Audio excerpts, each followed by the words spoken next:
My name is Mary Jeff Gone. I'm from Cranston. I think that I'm going to be following up on the jobs questions here. You talked about skills gap. You talked about the lack of education. You listened to all of this here, and I agree. We have the skilled workers. We have the educated workers. We ask the kids. You just said it. You tell the children, go into math, go into sciences. There's going to be jobs waiting for you. That being said, I can tell you there's no jobs in Rhode Island. There's no jobs at all. I have my older daughter is graduating. She's got 2 years left until she has her PhD in neuroscience. And she's already told her brothers and myself, Mom, there's going to be nothing out here. There's nothing. They're cutting off the funding. I'm probably going to end up in a field where I don't even have a degree. One of my other children has a degree in computer security, information assurance, with a degree in with a concentration in I forget what it is, but so he's a cybersecurity person. He can't find a job. All of his friends who've graduated this year, all day long they spend looking for jobs. Some of them have been lucky enough to get interviews, some of them have not. Now, one of them is employed. I can tell you, math and science, I just told you about my son. Chemistry is another one, biology is another one, engineering, mechanical engineering, chemical engineering. These individuals spend their nights at my house after they spend all day long looking for employment. They're willing to go anywhere because Rhode Island has nothing. So what do you do to encourage these individuals when you're standing here to say, you know, these kids have done it right. And every one of these kids is now standing here in the face of a student loan that they're not going to be able to pay in what, 3 months, 6 months, 9 months? They've been out of school now for 3 months. None of them, most of them should have had some type of employment or job opportunity or an offer while they were still in school. Many of these schools aren't even putting out any job science fairs anymore, or any job fairs for these individuals to even apply to. So what do you say to these individuals? I basically is my question. How do you deal with a population that has done what they thought they were supposed to do and are facing unemployment? I also know individuals who've been out of school for over a year, out of college for over a year, and have no job opportunities also. So needless to say, the world doesn't have to tell you they bounce home and they're staying with mom and dad. Thank you. I'm sorry for what your family is encountering, and I know that you're not alone. Your children are not alone in the challenging job market that we're finding out there. I'm going to segue to one thing first, and then I'll come back to the issue specific on the biosciences. So I would disagree with the notion that there aren't jobs available, because, as I said, when the businesses that I go into, and when I do these tours that I'm on when I'm back home, you know, business after business after business, I invariably ask the question, when are you going to be hiring? You know, we've got one of the worst job markets in the country right now. What's unemployment rates? You know, what's going to encourage you to hire?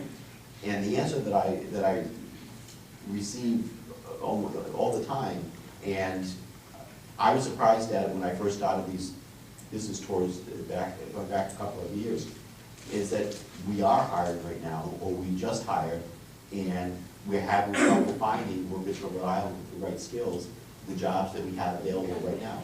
I'll give you an example. A health IT company that I went to in Warwick, they just said, we just hired 20 new people. Only 2 from Rhode Island could we find with the skills that we needed. A major insurance company in Johnston, Rhode Island, Fortune 500 company that will go unnamed. They just, when I was up there, they hired 25 new people.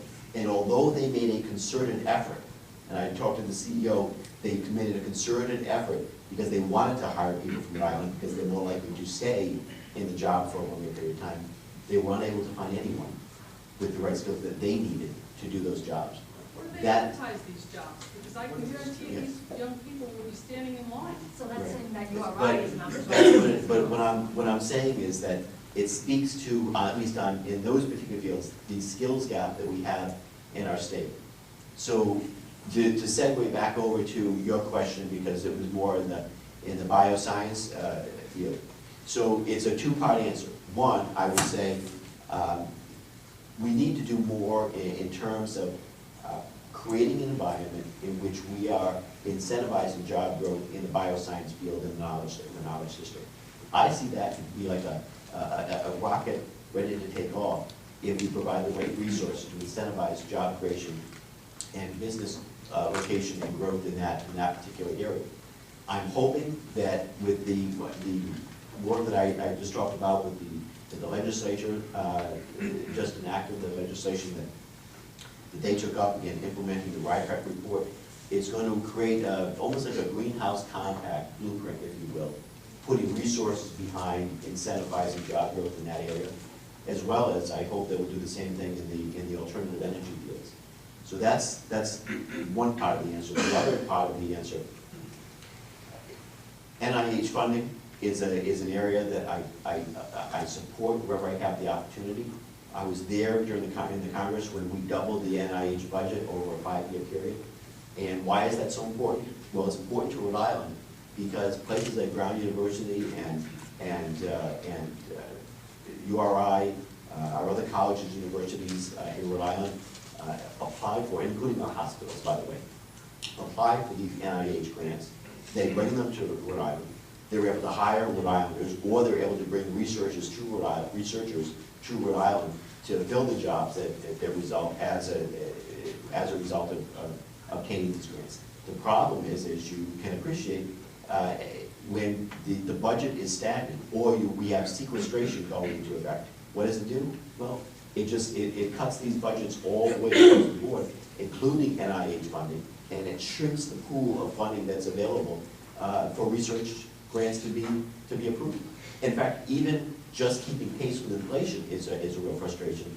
We're not even doing that, by the way, but just keeping pace with inflation is ostensibly a cut, because as inflation continues, if you're not keeping pace with inflation, as inflation rises, that pool of funding. So just keeping level funding isn't good enough, because inflation shrinks that pool of funding that's available to fund research projects. So what we need to do is we need more reasonable people in Congress to come together. And again, with the president has talked about a balanced approach to funding our obligations and investing in our future. We have some in Congress that aren't interested in bipartisanship, aren't interested in reaching across the aisle. What they do is they want us to just use the amount of money that's coming in to the government right now to fund projects, and even if that means we have to cut even deeper across the board. So they are perfectly fine. There is some of it on the very conservative elements within the Republican Party. And I don't want to get partisan, but this is the reality, that the Tea Party is fine if we default on our debt.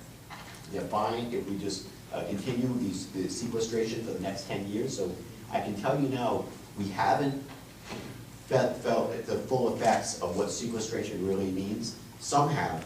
If they're getting furlough days, or defense contractors, for example, are laying people off, or in the human services field, the Head Start programs. We've had about 340 families in Rhode Island that their kids have been thrown off of Head Start because of sequestration. And what the Republicans want right now, what the Tea Party wants, they are okay with sequestration continuing to go into effect for the next 10 years, which means every year there's going to be across-the-board cuts, across-the-board cuts, across-the-board cuts. We've got to do this in a better, more balanced way. We cannot solve our fiscal challenges alone with budget cuts alone.